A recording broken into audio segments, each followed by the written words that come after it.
Salut à tous les amis, j'espère que vous allez bien. On se retrouve aujourd'hui pour une nouvelle vidéo. Hier, je vous ai sorti une vidéo sur Dani Olmo pour faire le point avec pas mal d'informations. Aujourd'hui, on va être dans la continuité, on va apporter un peu plus d'informations sur ce sujet, mais d'autres éléments également concernant Frenkie de Jong notamment, mais pas que, pas mal de sujets en termes de relations contractuelles entre le Barça et certains joueurs. Mais juste avant, petit instant promotion, profitez de mon partenaire maillot pour acquérir pendant ces fêtes de fin d'année des maillots répliques, vintage ou encore des écharpes, casquettes, pulls, tout ce que vous voulez en fait. Donc je vous mets les détails dans la description. Il s'agit de produits de bonne qualité, je le rappelle, 3 ans et demi maintenant de collaboration. Si vous avez des questions, n'hésitez pas à venir me les poser directement sur Instagram. Je vous mets de toute façon tous les détails en description de cette vidéo. Profitez-en parce qu'il y a une promotion actuellement qui est véritablement intéressante. Allons-y pour la vidéo de la journée. Alors je vous l'ai dit, on va tout d'abord traiter rapidement le dossier Olmo parce que j'ai déjà évoqué ça hier dans une vidéo assez longue. Pour faire le point, Laporta hier n'est pas allé à la cérémonie, je crois que c'est une cérémonie, oui, à Dubaï. Il a fait le voyage parce qu'il devait y participer. Finalement, avec cette histoire de Dani Olmo, l'inscription, etc., c'est Alejandro Echevarría, qui est son beau-frère, ex-beau-frère en fait, qui est allé à sa place représenter le Barça, même s'il n'a aucun poste officiel en passant. Et on a appris que Laporta était resté à l'hôtel pour travailler concernant ce sujet. Alors je vous l'ai dit, hein, il y a 3 options.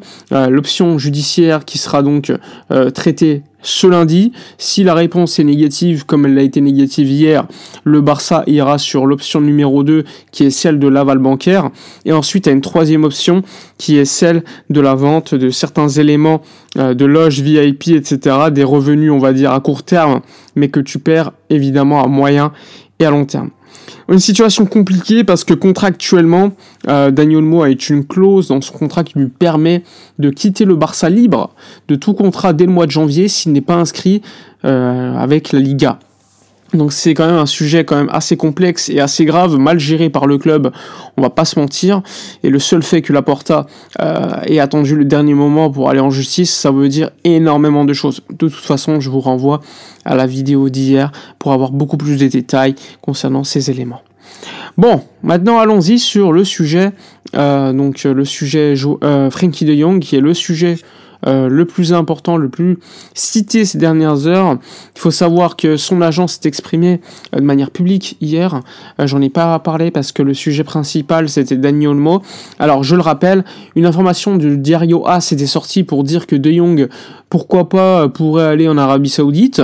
Quelques heures plus tard, Ali Dursun, qui est l'agent de Frenkie de Jong, a démenti dans les médias néerlandais chez The Telegraph, et il a même expliqué que le rêve de Frenkie de Jong c'est de continuer à Barcelone et que, qui sait, peut-être que la relation contractuelle continuera beaucoup plus longtemps. Bon, c'est quand même, on apprend beaucoup de choses en fait dans ce texte. Déjà, c'est pas une surprise que De Jong ne veuille pas partir en Arabie Saoudite, mais l'autre élément intéressant, c'est de savoir que De Jong et voire le club seraient potentiellement pas fermés à continuer finalement. Bon, on le sait, ce matin, Fernando Polo de Mundo Deportivo a expliqué notamment que l'année dernière, le Barça avait fait une offre de prolongation à De Jong pour qu'il reste beaucoup plus de temps, avec un salaire plus intéressant pour le club, qui a été un peu plus baissé. Finalement, il n'y a jamais eu de réponse de la part de Jong. Cette prolongation, cette offre a été retirée par le Barça, faute de réponse, et maintenant tu as l'agent qui dit que potentiellement le joueur pourrait rester. Bon, je le rappelle, sa relation contractuelle est compliquée, il a signé jusqu'en 2026. Initialement, le problème c'est que De Jong, lorsqu'il signe à Barcelone, il a un salaire plutôt intéressant. Néanmoins, rappelez-vous avec Bartomeu ce qui s'était passé. Bartomeu avait prolongé de 2 ans certains joueurs, l'anglais Piqué et Ter Stegen, avec un salaire très très bas lors de l'année du Covid, mais ensuite très très haut sur les années suivantes pour récupérer d'une certaine manière ce qu'ils avaient entre guillemets pas reçu lors de cette année-là. La situation, c'est que Laporta, lorsqu'il arrive, il voit que les joueurs en question ont un gros salaire. C'est pour cela que ça a posé beaucoup de problèmes, sauf que De Jong, il se dit « Ouais, mais pendant 1 an et demi, j'ai touché littéralement 3 millions d'euros bruts annuels, bah c'est normal que je veuille rester au club pour récupérer l'argent que j'ai pas reçu. » Et dès 2022, le Barça avait dévoilé le contrat du joueur et voulait le pousser à un départ. Le joueur, légitimement, je trouve, il avait dit non les gars, je vous ai aidé pendant 1 an et demi avec un salaire très très bas, et quand je dois commencer à récupérer mon argent, vous voulez me dégager. Et en plus à ce moment-là, De Jong c'était peut-être l'un des seuls cadres intéressants sur le terrain dans l'équipe. Donc c'était quand même assez dingue, et je trouvais ça légitime de la part du club de vouloir, je trouvais ça légitime de la part du joueur, de vouloir rester et toucher un petit peu ce qu'il n'a pas reçu auparavant. Maintenant, on est dans une situation compliquée, différente. De Jong aujourd'hui, il est dans une situation sportive différente parce que ça fait déjà, on va dire, quasiment 1 an où c'est compliqué pour lui. Moi, je n'oublie pas ce qui s'est passé avant. De Jong, pour moi, c'était l'un des meilleurs joueurs sur certaines saisons, des saisons compliquées, où heureusement qu'il était là. Il y a eu beaucoup de facettes de Jong. La facette où il était box-to-box sous Koeman, où c'était peut-être le meilleur joueur avec Pedri et Messi. Ensuite, il y a eu 1 ou 2 saisons où c'était l'un des meilleurs joueurs du Barça, dans un système différent, où il était beaucoup plus en double pivot. Et évidemment, tu as eu 1 ou 2 saisons où il a été irrégulier, et on peut le dire. La saison dernière, par exemple, il a été longtemps blessé, et ce début de saison aussi. Donc on a tendance un petit peu à oublier le niveau réel du joueur, qui a beaucoup de défauts dans le jeu, mais qui a également énormément de qualité. Et c'est pas un hasard que c'est un joueur qui est aimé par des supporters, mais également par des supporters d'équipes adverses. Aujourd'hui, la situation, c'est que son contrat se termine en 2026, et que le Barça, potentiellement, ne pourrait ne pas le prolonger, même lui offrir une prolongation de contrat.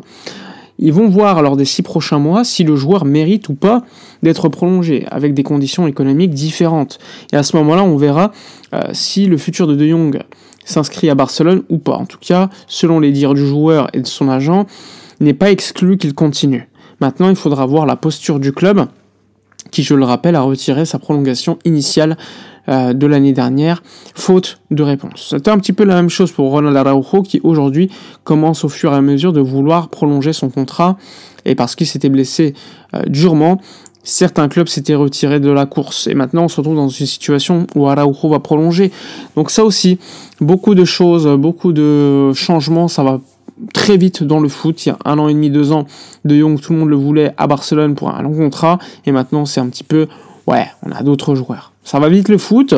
Moi, je ne suis pas Madame Irma, on verra bien ce qui va se dérouler pour lui, mais en tout cas on est dans une situation où le Barça s'estime en position de, non pas de faiblesse, mais plutôt fort dans les négociations, parce qu'ils se disent, s'il ne prolonge pas, tant pis pour lui, on a d'autres joueurs. Voilà pour De Jong, voilà pour Araujo.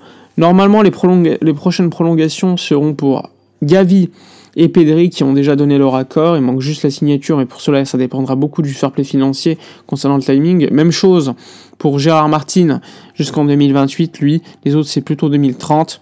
Donc normalement, ça devrait se régler lors des prochaines heures. Voilà pour toutes les informations de la journée. N'hésitez pas, les détails en description pour acquérir des maillots répliques de bonne qualité. Je vous souhaite une bonne fête de fin d'année. Et comme d'habitude, en commentaire, vos avis, likez, partagez. Je vous dis à la prochaine. Et d'ici là, comme d'habitude, portez-vous bien.